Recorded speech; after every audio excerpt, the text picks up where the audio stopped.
to just follow, because then you wouldn't know what's been changed. So it's- One thing that, I hope I'm dealing with the right one here.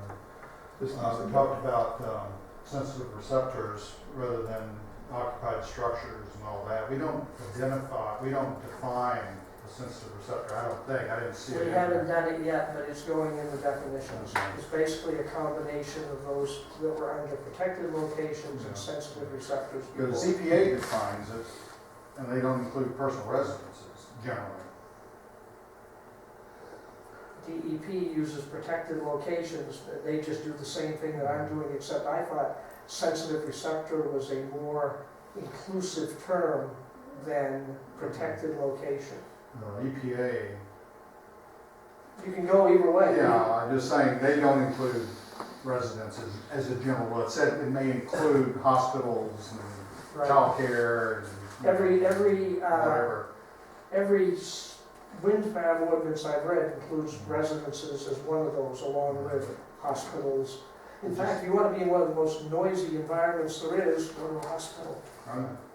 But EPA is the law of the land, so in that respect. Maybe you're saying they use sensitive receptor in a different connotation. Yeah, but I want to qualify that as they don't specifically in the context of wind, of a wind farm. They just, it's One of the things, Bruce, we sensitive. should take a hard look at that. I am concerned, you know how we call it the environmental impact statement? Mhm. Okay, and that's a term used by the federal government to define It's now a certain. comprehensive impact statement. Correct. Okay, what I don't want to get into is if the EPA, like he's pointing out, uses sensitive receptor and it has like a national definition, and then we use like a different different definition and a national definition, you know, we could be opening ourselves up for just another There's confusing easy We've fix got our there. own definition. You say we You have our can own say the same definition. thing for protected location, because DEP's description of protected location is about 3 pages long and gets ridiculous in spots. All I'm suggesting is we use that term, we need to define it, and that definition needs to include everything that we feel should be included. It doesn't necessarily mean it has to be Oh, yeah, what no, EPA no, says. It just says, in the context of the land use ordinance, this means this. yeah, Because, you know, you could argue a dairy. I mean, you know, cows stop producing milk maybe, you know, and so you could get a potential litigation because of a ambiguity in your definition. Mhm. And if EPA doesn't say a residence, it's kind of concerning. Yeah, but again, we're not using the EPA definition. We're using our No, own. but if you Google sensitive receptor, you bring up different definitions. You don't bring up the town of Clifton's definition. Right, but Yeah. but if you look up protected location, the same thing happens. You know, all I'm saying is we Yeah. need to be precise in what that means. Are you advocating a particular set of standards for the sensitive receptor? I mean, well, as a starting point? Well, the starting point is when I looked, you know, I went through and a lot of hard work went into this, but we went from using one term, you know, occupied structure in the previous ones to sensitive receptor, more or less. Well, occupied structure is usually only like one spot, and then in other But that spots we became, use that protected became location. an issue in the litigation. Yeah, But, and then in another spot we we actually ended up using 3 different terms, Yeah. which caused confusion. so I don't have a problem with the word sensitive receptor as long as there's We define a it. commonly accepted definition. Right, I get that part. Now, are you having a base point for that? Do you have a proposal for Bruce to work with that says, you know, sensitive receptor should start here, and then maybe Bruce can say it ends here, or something like that? That's what I'm It looking for. should include primary residences. Already does, as far as I'm concerned, but yes, I mean, But that's one of the, EPA's doesn't, okay. yeah. And I'm just, it's all semantics. All I'm saying Yeah. is we need to be careful on the definition and make sure that includes residences and anything else that should be Yeah. appropriate. Now, If you take a look in Article 18 at the definitions for protected locations and for sensitive receptors, and you pretty much just combine them, you've got it. The idea though was to quit using 2 or 3 different terms, I because agree. it became confusing when, okay, You said protected location. I think we're in said- violent agreement. Yeah. Yeah, We yeah. need a definition Yeah. of what a sensitive receptor is, and that we can all agree on. Do you, Yeah. do And you the think it town should would agree. include, do you think it should include the EPA definition? No, because the That's EPA, actually where I was really driving. the I should have shown EPA you that first. definition isn't when specific, and we're talking when specific here. And I think we have the legal latitude to define it as we see fit. We could define it if we wanted to as locations where there's 3 cows or. Yeah, I mean, Okay. When do you think you'll have that done, Bruce? Well, I can have that done tomorrow. It would be good. I'm gonna take actually a little bit, I'm gonna try to get a printout of this, because I'm having a hard time on the screen to deal with some of this. You know, I would like to have, like, this obviously is clear, that if there's a violation, you know, it's going to be managed, okay? So it should, well, I think we can just say this once, just like we talked about with the burden of proof thing. The burden of Yeah, proof, well, I stuck it in at all the places for that, so if you stick it in only once at the first spot, yeah, which I'd be satisfied, I okay. think you need to mention then, we have to add one more line that says, this applies to all occurrences of, that are defined as violations. Right, Otherwise than that, you get somebody that says, well, it wasn't written there. that's for sure. I'm so tired of lawyers, and they're nitpicking over when something is meant. But yeah, there's one place at the beginning, and I think that is actually it. That's the first occurrence right there. If I add a line after that that says this applies to all occurrences of, I'll go through and, then you can pull out the other 2 or 3. I just pasted it in after each violation. and down here on this other part, where that comment was, what the hell is it now?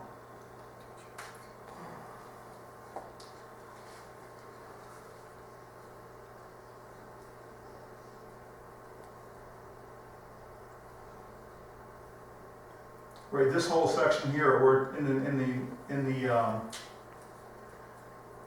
I think we're in the appendix now. I mean, this thing goes through, you know, basically it's telling them how to do the preliminary study. It says this is telling them how you do an ambient sound study here, okay? And then this has all of this stuff here about what's supposed to look like afterwards.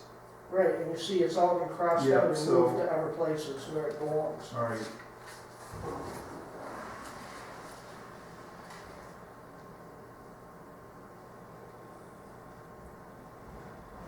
So down to the nuts of this, because actually what it all, you know, all this other stuff, this is just like technical jargon or whatever, or how stuff gets done or whatever, okay? And that most people in town don't even really understand, they probably don't even care, okay, about a lot of this technical stuff. So on, as far as property line protections, those are like the issues of concern. So, They have with some people, yes.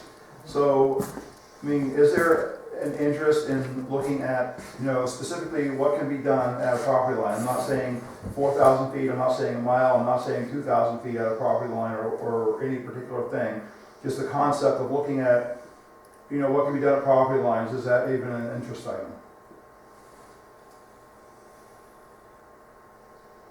The way I put it is, if you were talking about Brewer or any place where most of your lot sizes are a couple of acres, I can see protecting an entire piece of property. I cannot see the rationale for protecting woodlots, undeveloped land. What if they want to develop it? What if they want to put a subdivision in? So do we stop anything that could possibly affect another piece of property beside it? I don't think that's reasonable. Okay, well, I mean, if there's a protection at a property line, you know, it doesn't necessarily have to be like a distance, it can be like a standard. Like you can't make water go over a property line.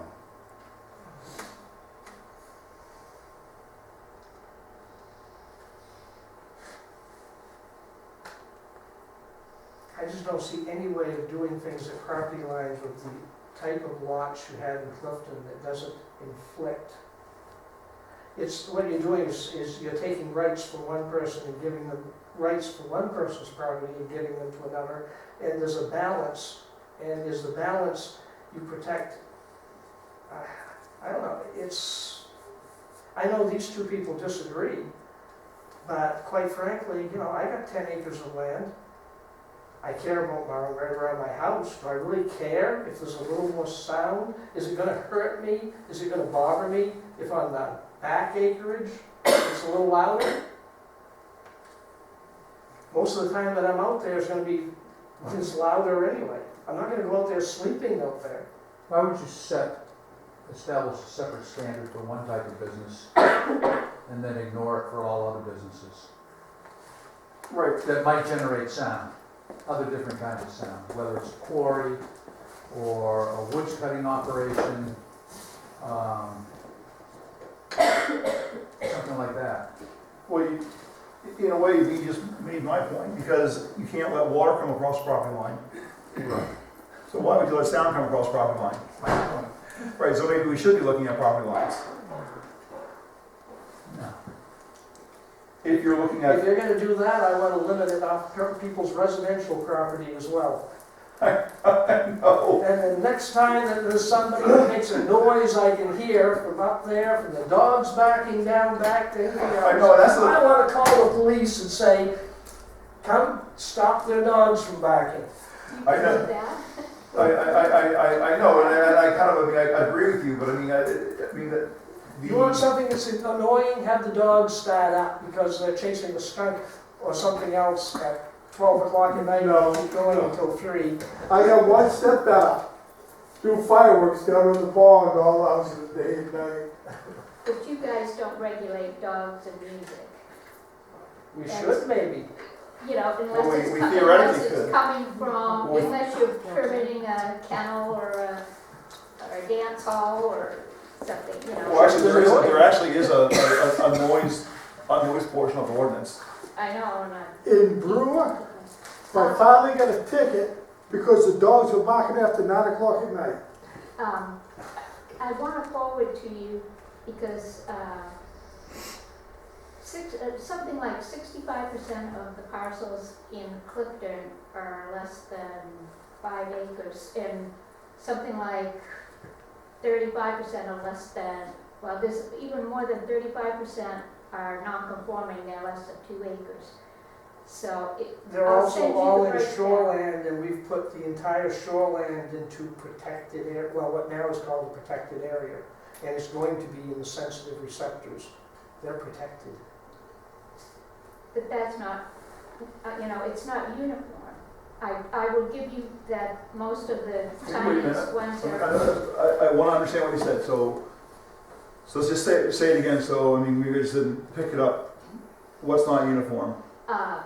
that there are tiny lots in this part of town and there are big lots in that part of town. In general, that is true, but they're intermixed so that you can't say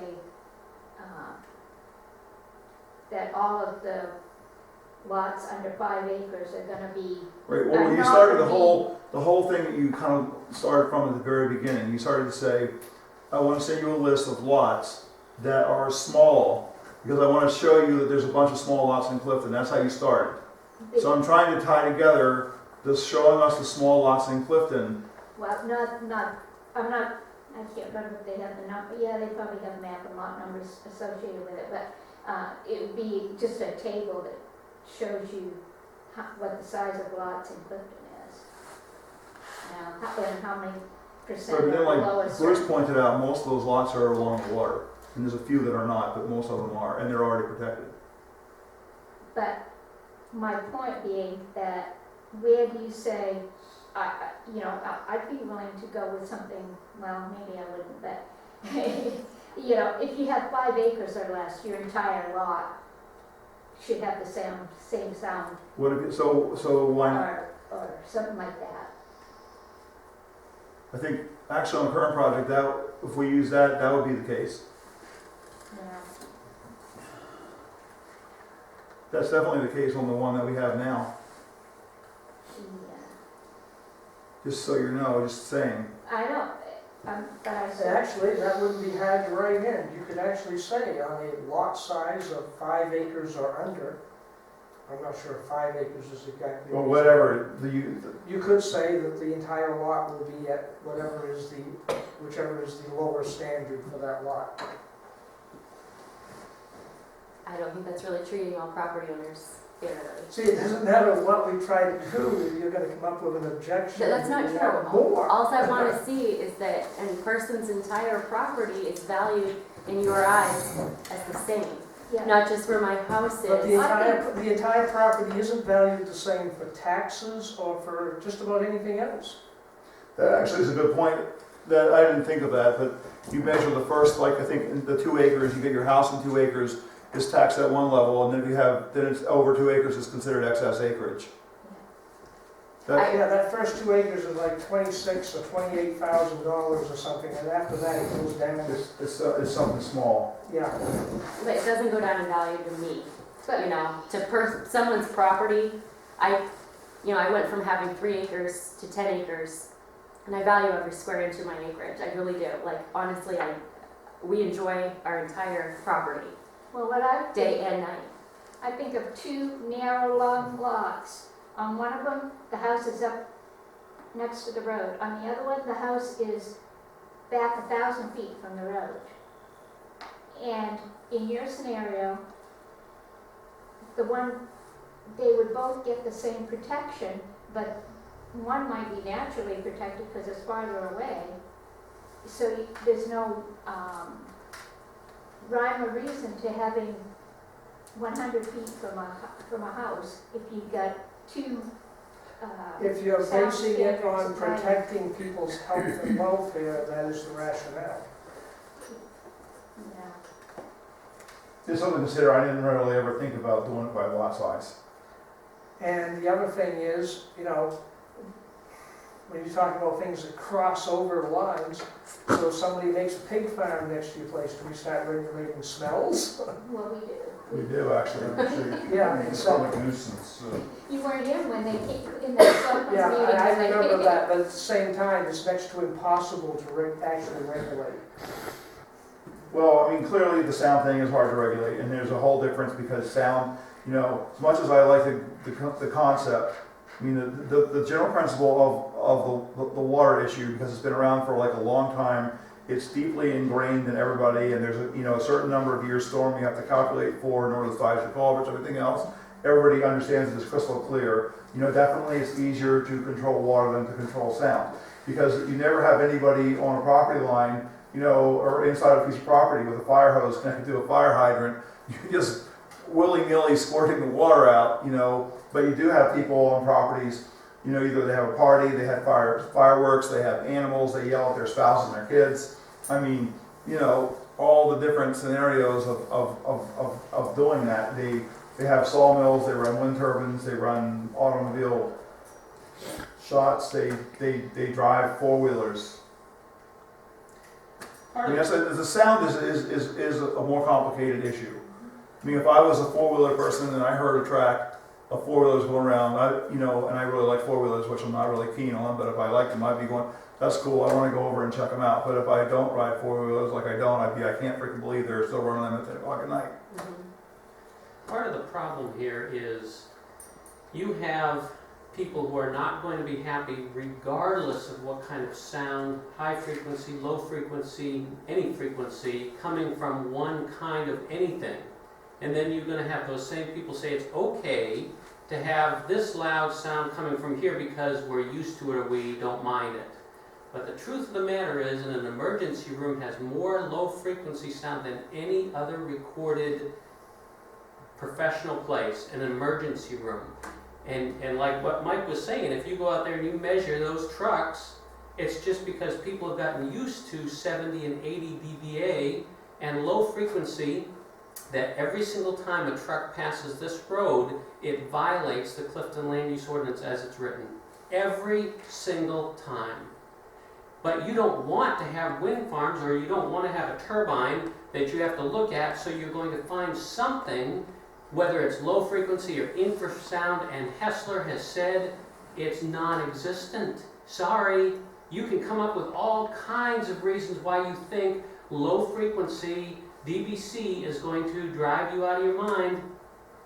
The professional, one of the best in the entire country, has said, that's a farce. That's not going to happen. That's not the way it works. So, figuring out what the actual problem is. Is it sound? Is it dBA? Is it what you actually hear? Because we can work on that. Yeah, and I've just been mulling this over in my mind, thinking about this. There'll never be a wind energy facility in Eddington, Dedham, Holden. And all I would like to know is, because we are working so hard coming in here every week, sometimes 3 hours, are we beating our heads against the wall for nothing? Because your goal is to create an ordinance that would not allow a wind energy facility in Clifton. Isn't that, you want us to create an ordinance that would prevent it? Because regardless of whether it's Mr. Fuller's or any other one that comes into town, why don't we just put in no wind energy facilities allowed in Clifton? Why go through this charade of creating an ordinance? Well, sometimes. And you're trying to get us to do exactly that, but in an article that's, how many pages long is this article? 52? No, this particular section, I think is like 10 pages, but. No, I can only speak for myself. That's not my goal. My goal is to protect people's property and people's health.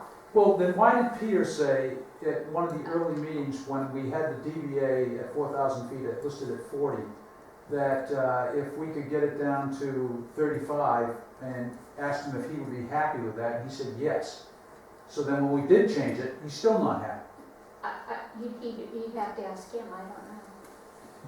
We did actually keep reducing it. We have actually gone down lower, and we're actually considering, going down, even lower for calculations. And it seems like, every time we go down, it's still not good enough. And it always goes back to the distance, because the distance is more representative of it can't be here at all, as opposed to the sound. I'm going to call you. I mean, I promise I will. I always get tired. I promise I'm going to. Because of like Eric was saying about the blue and the red, and I don't know. I haven't really been able to absorb what you're doing yet. I know. I'll try to get this one straightened out. I know this one's hard to do. Maybe we'll Go ahead, because I don't want you to look. Go ahead. I'm going to forget. The problem with estimating what the sound might be is the problem. It's going to be an estimate. It could be wrong. It could be right. But we need to err on the side of caution. So that's exactly why the operating permit has, as it is, you do a whole raft of studies of turbines off, turbines on, turbines off, turbines off. In a scenario like this, you can do it this way, and you can see what the ambient is, and then what the real world is. Ambient, real world. So you have a whole log of what is actually happening. But Bruce has already said we cannot accurately measure low frequency. So it's all a big question mark. And I don't like question marks. You can't accurately measure low frequency because there is no low frequency at the distances at anywhere near where anybody is, or even property line. But how do you know that until you build it? Have you? Well, no, because actually there's data out a there. physical impossibility for it to travel that far. But how is people getting sick then? Because they feel they don't. There's definitely a thought process among some people when they see them. They're very, as you know. I mean, didn't you used to be an animal control officer? No. Okay, I thought that you did. I was trying to think of the different things that you've done. Well, even over at the school district, I think you might have noticed at least once or twice at those board meetings that they like to have things the same way over and over and over again, right? You probably wanted to do some things different, and you probably didn't want to from time to time. Okay, the thing is as I think what happens is people definitely are used to seeing a certain thing a certain way. They don't like it when it changes. I think that's. I am not that's talking part about looking at them at all. I am talking about the big question mark that sound is, where a setback is not. A setback is not a question mark. It is a definite footage or whatever you want to measure it with. See, every time someone comes up though with that definite footage, somebody else says, that's not far enough. And they keep Like, trying what to. is far enough? I would be happy with a mile. That's what Eddington has, what Holden has. You do realize there aren't any residences within a mile other than ones that are mitigated. Property lines. Yeah, again, now you want property Yeah. lines. Here's the thing, this low frequency sound, in the first place, I'll give you an example. Actually, a couple of examples. One example I could give you is with that electromagnetic hypersensitivity. There have been 30 studies done on that. It's harder to do with sound, but this was actually fairly easy. In all studies done, the people who claim to be sensitive in a double-blind study, when they do not know whether they're actually being exposed to it or not, can't tell the difference. If they're told they're being exposed, they develop the symptoms. If they are told they're not, they don't develop the symptoms, even when they're actually being exposed. I find that very offensive, Bruce. Did you read, well, you Why? need to. He's just quoting an article. He's just quoting an article. He's not making a personal opinion. He's just quoting an article. Okay, so I don't personally, I probably I don't believe that I'm electromagnetically sensitive, but I believe that somebody else could be. There's a possibility that there's a few individuals in the world. What has been in all these studies is they haven't found one yet. Now, the other example of that is, and this has to do with the wind. I forget the name of the wind farm that was built in western Maine. While that was being permitted, Wendy Todd, the spokesman for Mars Hill, went over there, and she did a lot of her speeches and talks. And there was one woman in particular that had said she was in favor of the wind farm. And after listening to several of these talks, she developed all the symptoms of what Pierpont calls wind turbine syndrome. There's just one little problem. 6 months before they were built. This is the power of the human mind if you're afraid of something. When you're talking about these low frequency sounds, have you ever ridden in a diesel truck? You're exposed in a diesel truck to these low frequency sounds, usually at over 100 decibels. Truck drivers are exposed to that for hours at a time. If you're riding in a plane, you're exposed to them at well over 100 decibels for How do you hours sleep when at your a furnace time. is running at night? Furnaces produce these low frequency sounds. In fact, at least one of the studies that I read, they traced the actual sound spikes to the furnace. And then one place it was the pump when it came on. Water flowing through pipes produces this low frequency sound. I mean, it's everywhere. There is very little there probably are some few people that are actually sensitive to it. So do we ban everything from everyone that because So how far do you think it would be reasonable to? reasonable? Well, that's why we got 4,000 feet that you can't be within without So you mitigation. think that you have enough information to assure you that nobody's child in Clifton is going to be made ill between 4,000 feet and... We don't know that, and you don't create ordinances based on that assumption. Just We, because we, don't we know- create ordinances to protect our property and people. This particular individual here, this is I don't know all his professional qualifications. I haven't gone down through and read his bio sketch. All right, but on this link, he does a calculation and he says that walking subjects the body to an acceleration of about 1 g at a frequency of about 2 steps per second, i.e. 2 hertz. Translated into sound pressure, this acceleration is subjecting the body to infrasound at about 196 dB at 2 hertz. I'm just saying, I mean, and that in theory, I mean, in theory, that's the type of thing that you're talking about. Because actually, you know, when you look at the actual frequency of the wind turbine between 6 meters per second and 8 meters per second. You know, it's running between 250 hertz and 1,000 hertz. So really, it's not even running at that low level, at that lower frequency, you know, of 20 hertz, because low frequency sound, infrasound is below 20 hertz, you know, and low frequency sound starts at around 20 hertz. But actually, the wind turbines are usually spinning, you know, at 250 hertz, roughly. That's what. They're running at 21 RPM, and the blade passage frequency is about 0.7, I think, for the blade passage. Right, but I mean, according to the one of the studies I said, they were using the 250 to 1,000 hertz is actually the spin rate, the cycle rate, they call it. Yeah, true. So I'm just saying, you know, if you get into that range, you're back up into the more mid frequencies, and you definitely aren't getting that sound down there. And So- another thing, I wish I've been Hang looking on. Go ahead, Jessica. So are you as a planning board just disqualifying anything to do with health concerns? No, that's definitely not. See, you're associating the fact that we're not saying a mile with we don't care about health concerns. We're actually doing research on the sound because we're very concerned about the sound. Our number one concern on wind turbines is the sound. That is where our number one priority is.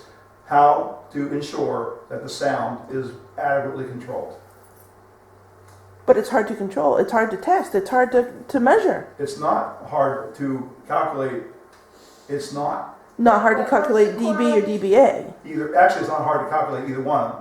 You can calculate. It's That's what I harder just to said. It's harder to actually make the measurement. That's true. It's very easy to calculate once you have the starting parameters at the source. But not the low frequency. The low frequency is Actually, difficult. you can calculate that too. But it's difficult. That's what they make computers for. I can't do it in my head, no. I mean, they have formulas for that physicists can and sound engineers know how to do that stuff.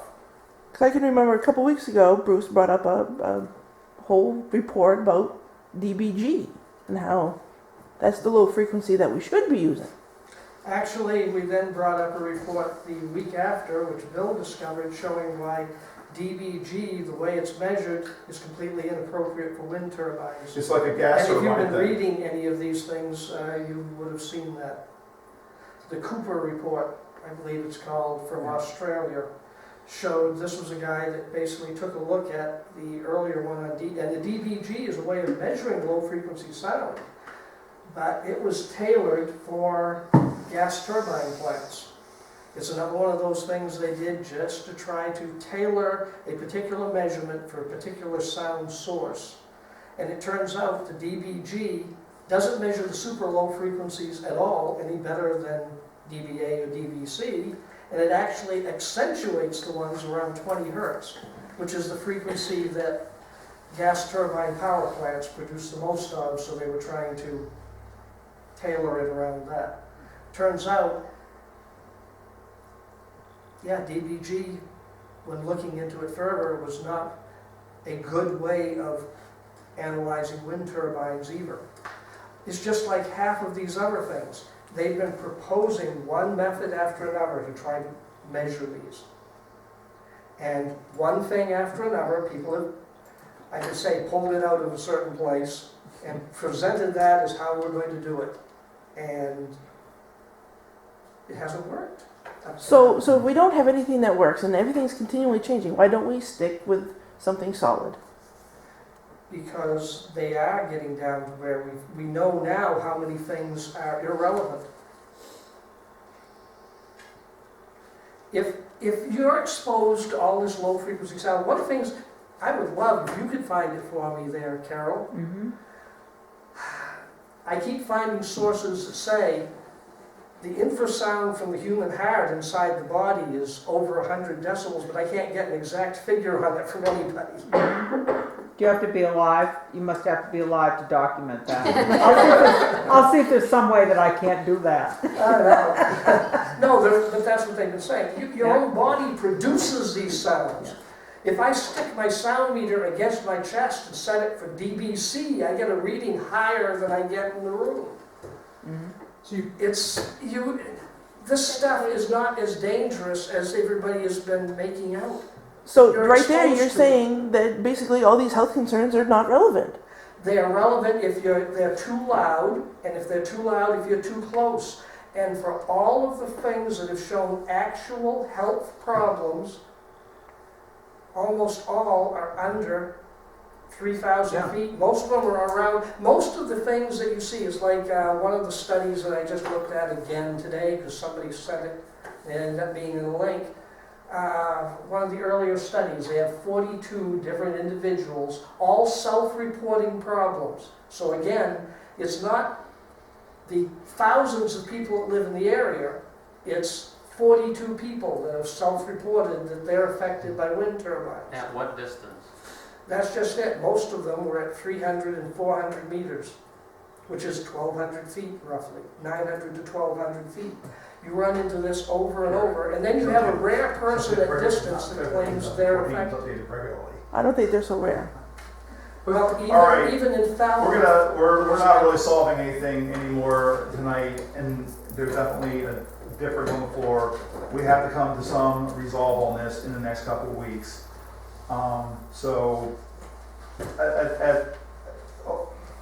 what the format of the hearing, we're gonna work all that out in the next couple of weeks here. It's gonna be, for people who wanna come to those meetings, there's a meeting next week, and we need to also do update chapter 11. Now, I think article 11 or 12, whichever it is, has a lot of setbacks in it that we need to address.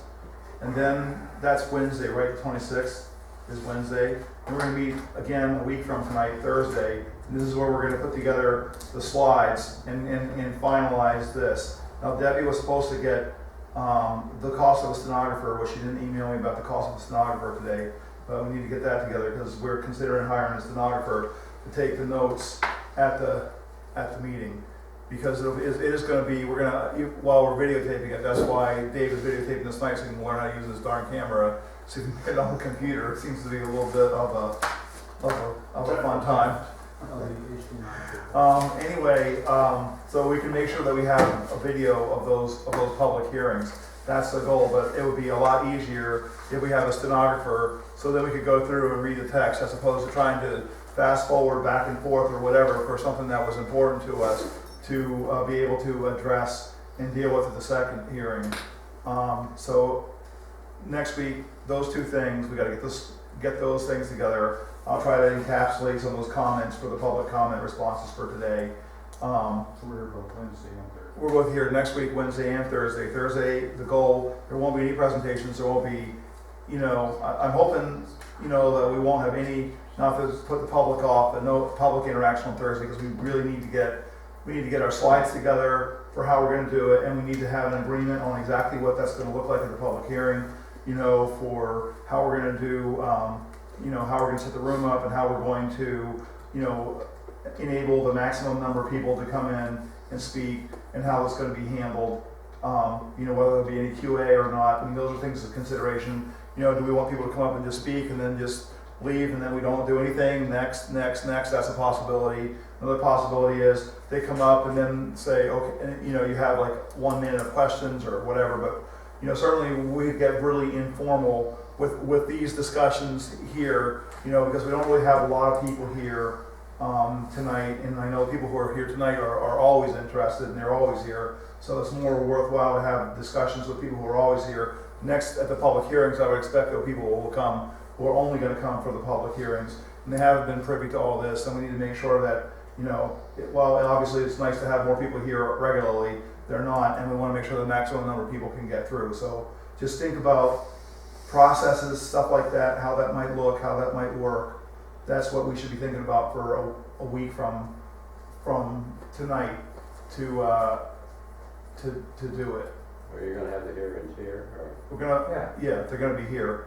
So, I mean, I don't know, I would almost guess it's not gonna be probably any more full than probably the town meeting, which was a pretty busy town meeting this year, but it would probably be, I would guess that would probably be the max, but we should have maybe a plan that's, if you have people showing up from not in town, that's another question, do we wanna hear from people who aren't in town?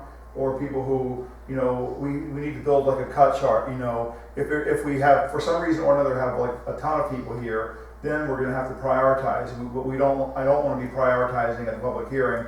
I wanna have a priority list that we do in advance. If there's like 30 people here, you know, and they're from all over the place, from Portland and here in town, you know, they're all probably gonna be welcome to speak. But if we have, you know, 150 people here, you know, ranging from Portland to Holden, and, you know, we're gonna have to prioritize, you know, registered voters, you know, landowners, et cetera, you know, Holden, Eddington, you know what I mean, going out, somehow or another, we need to have a game plan to come up with for that. And I'm just completely just throwing ideas out there so that you can think through between now and next week, different ideas on your own, so when we come together, that you can bring those ideas to the table and we can work them through next week.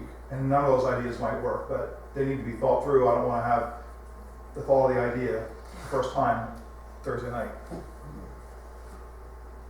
know what I'm saying? Be a lot more organized. Any other questions?